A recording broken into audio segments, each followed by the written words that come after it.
Welcome to student dictation 5 second बाद शुरू होगा। Ready start.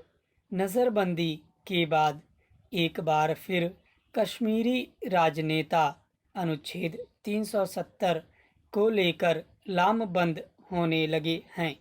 पीडीपी नेता और जम्मू कश्मीर की पूर्व मुख्यमंत्री महबूबा मुफ्ती के रिहा होते ही नेशनल कॉन्फ्रेंस के नेता फारूक अब्दुल्ला सक्रिय हो उठे और उन्होंने अपने घर पर कश्मीरी नेताओं की बैठक बुला दी।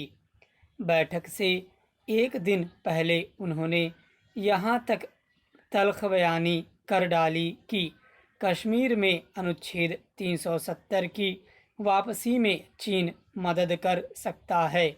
इस पर स्वाभाविक ही उनकी चौतरफा निंदा शुरू हो गई।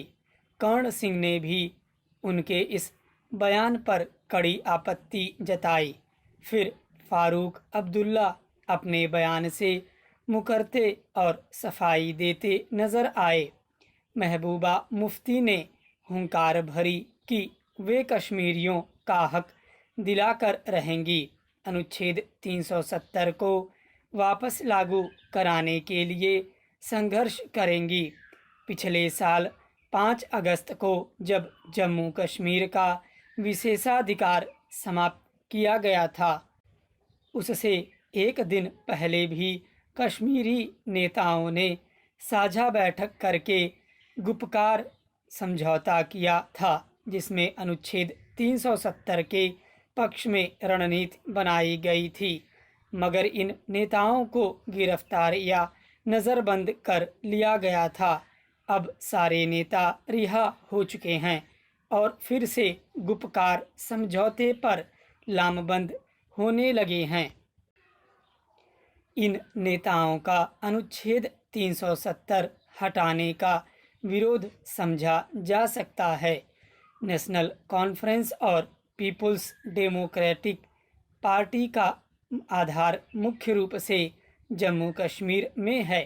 अब पिछले कुछ सालों में इन दोनों दलों का जनाधार सिकुड़ते सिकुड़ते कश्मीर तक सीमित होता गया है। जम्मू और लद्दाख क्षेत्र में भाजपा और कांग्रेस की पकड़ अधिक है। कश्मीरी लोगों को बरसों से बरगलाया जाता रहा है कि कश्मीर भारत का अंग नहीं बल्कि स्वतंत्र राज्य है। अलगाववादी ताकतें कश्मीर को आज़ाद करने की मांग उठाती रही हैं। उधर पाकिस्तान कश्मीर पर अपना हक जताता रहा है। इस तरह घाटी का राजनीतिक समीकरण कश्मीरी आवाम की भावनाओं का दोहन करने पर टिका रहा है।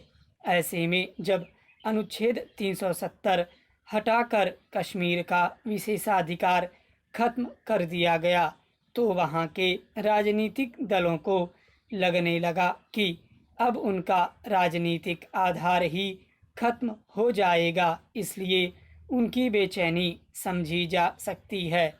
ऐसा नहीं कि वे संवैधानिक प्रावधानों से वाकिफ नहीं हैं। अनुच्छेद 370 एक अस्थायी प्रावधान था जिसे कालांतर में समाप्त किया जाना था, मगर राजनीतिक इच्छा शक्ति की कमी की वजह से यह कदम उठाने का साहस किसी सरकार ने नहीं दिखाया था।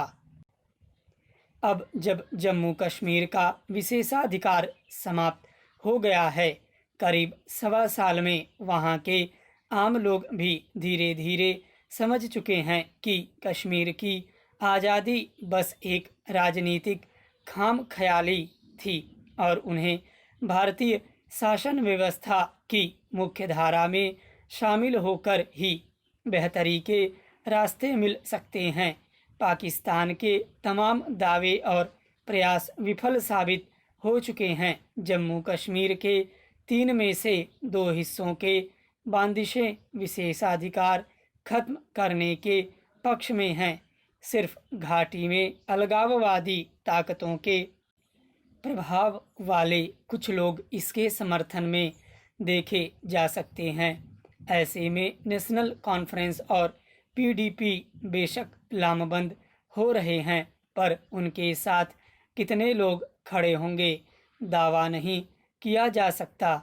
इस मामले में अब किसी तरह का बाहरी दबाव भी संभव नहीं है जिसका लाभ इन दलों को मिलने की संभावना हो सकती है।